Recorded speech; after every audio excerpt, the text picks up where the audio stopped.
So ayan guys, yung ulam naman natin ngayong sa gabi, opo, para masustansya. Okay? At gamitin natin yung mga traditional video tulad ng TV at radio para makapagturo. Gusto natin kumakas pero Ito yung gulay na magalang, di ba? Opo. may internet o may computer sa bahay at kapihan pa rin ay wala pang internet. Kaya gamitin muna natin yung mga sayang na natin makita. Pero para sa mga eskwela na magbubukas sa Agosto, dapat daw tiyakin sapat ang supply ng face mask na gagamitin ng mga guro at mag-aaral at malilimitahan ang bilang ng mga estudyante para tiyak ang social distancing. Hindi mo pwede yung 50 students per classroom. Dapat kalahati rin lang po, 20 to 25. So kung ganun po ang implementing natin, hindi po magiging araw-araw po yung pasok. Dito, dapat bawasan din po na 2 days a week or even 1 day a week para lang hindi magsiksikan po ang ating mga estudyante sa classroom. So in short, tinitignan namin yung impact ng COVID-19 sa ating mag-aaral. Mag-diet muna, diet. Paano tayo mag-a-adjust para maging ligtas po ang mag-aaral po ng Lahap na eh. ating bansa. Lideres, nakatutok, 24 oras. Mayroon ang malawakang COVID-19 testing para sa mga OFW. Isasagawa ito sa Mega Swabbing Center sa Palasyo de Manila. 161 OFWs ang unang isinala sa test. May kasunduan ngayon sa ilalim ng mga Project ARC na target mag-donate ng mga RT-PCR machines sa 6 na Nevertheless centers. Sa ngayon, kabilang din sa mga tinatest ang mga Pinoy Puna o mga cruise ship na nakadaang sa Manila Bay. Nakalulong si Marisol. Nagmasulang para bahan ang Manila Bay sa dami ng mga naglalakihan at nakaangkal tumigil mula sa iba't ibang bansa. Bawat isa, daang-daang pilosifero ang sakay. Naghihintay ng mga COVID-19 test bago kaya ang makauwi. Pinupahan ng Philippine Coast Guard ang endemic rescue process. Lahat sila naka-personal protective equipment at higit ang RT-PCR facility para sa 441 pilosifero. 149 ang Filipino PSS at Enric Coast ng Serena. Mas kakaunti pero sinubusisi at ingat ang magpapatupad ng testing. Gumagawa sa Federal Chef ang UA Task Group for the Repatriation of OFWs sa mas set-up para sa swabbing. Si Alex Goyer D. 902 na Pinoy at 27 Okay, hiwain na natin ha. PCR testing. Gumawa din sa UA ang Repatriation issue na ibinigay sa pinakamalay coronavirus class sa Australia. May sakay kang 240 na pilosifero. Wala kang impormasyon kung may kinamaas sa kanila ng sakit, pero lahat sila isa sa ilalim sa testing. Noong March 19, nagbalik ang mga Australia. Isasali yung boto. Hindi pasahero ng cruise ship na hindi sinusulit ang kanilang kalusugan. Kinalamunan na pagpalamang ang positibo sa COVID-19. Nakahanda nito, pasahero. Marisol Abdoman. Nakatay, Ben Oras. Kayo, sinasali nyo ba yung buto? Pwede ko sinasali. Atay na limang pakulo ng ilang kapuso para sa Mother's Day. Walang paglalang ng puto. Dito sa Baby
I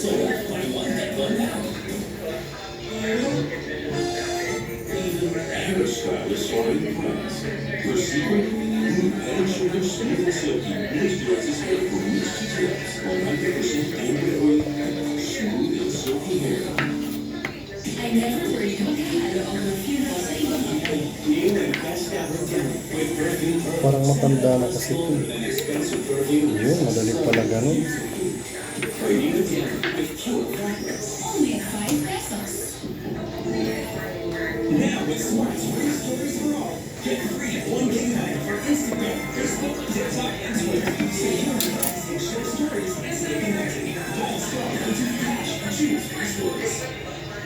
This is what my ultimate beauty looks like. From the Lulu Body Keratin, perfect triple keratin method with 30 times the keratin, relaxers, and essence through one ultimate solution. Okay, it's time. Hiwa, hiwa. Daming buto. More white blood cells and help strengthen immunity. Do it with Conzits. Yun lang yan. Ingat! Alam mo kahit hindi ang ino mo, ito pa rin ang mga namin. The new Sir Fat Pump with some new technology. Na, hiwa, hiwa.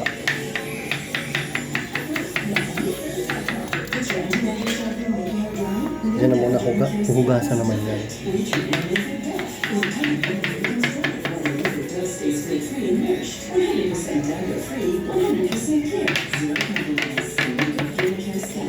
Nahuhuli sa pagkakaan. Mag-igis your thoughts with 37 growth nutrients and triple protein complex. Scientifically designed to improve heart, weight, and immunity.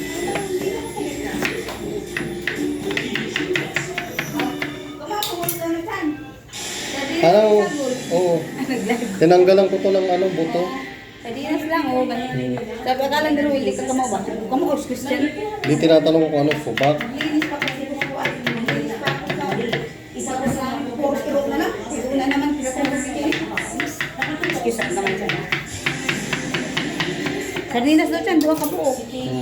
Yan po, Press Secretary siya, US Vice President Mike ay, Pence. dinita. Saan yung putite? Yan daw, o ka nang may kulay ba? Aw, yung may sauce ba? Yun yung puti. Ah, yung green. O, yung kaya kulang yung buwan.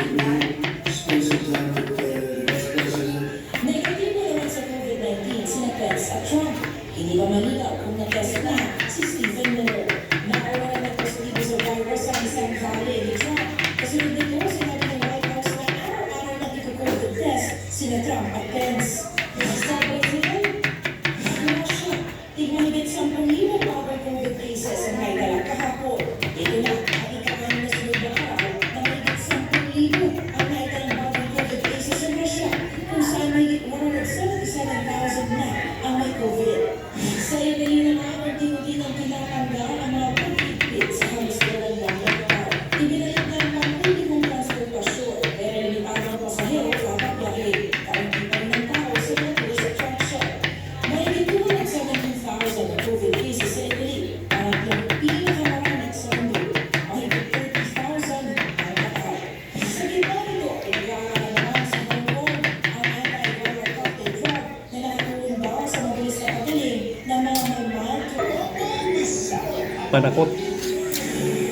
kahit wagas din rin.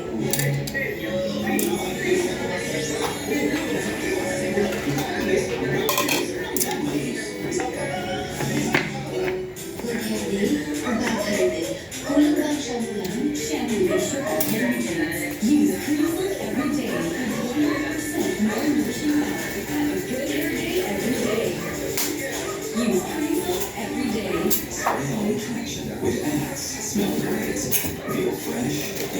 Tatanim ko yung buto.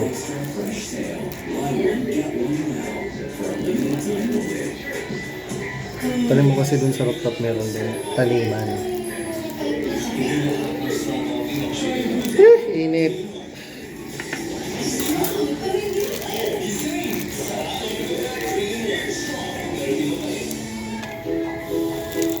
We are united to one single cause. Wash your hands off with soap and water for at least 20 seconds. Then use Okay guys, ito na siya. Oh. Ay! Yan. Oh, yan na yung opo with sardinas. Di ba? Try natin. Ay, nag-drops na siya.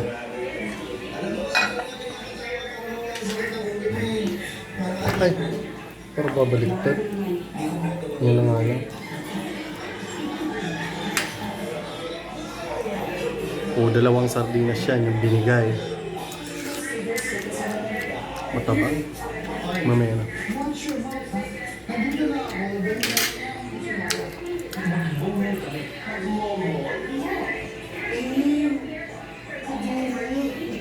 So, ayan. Huwag mapili ha.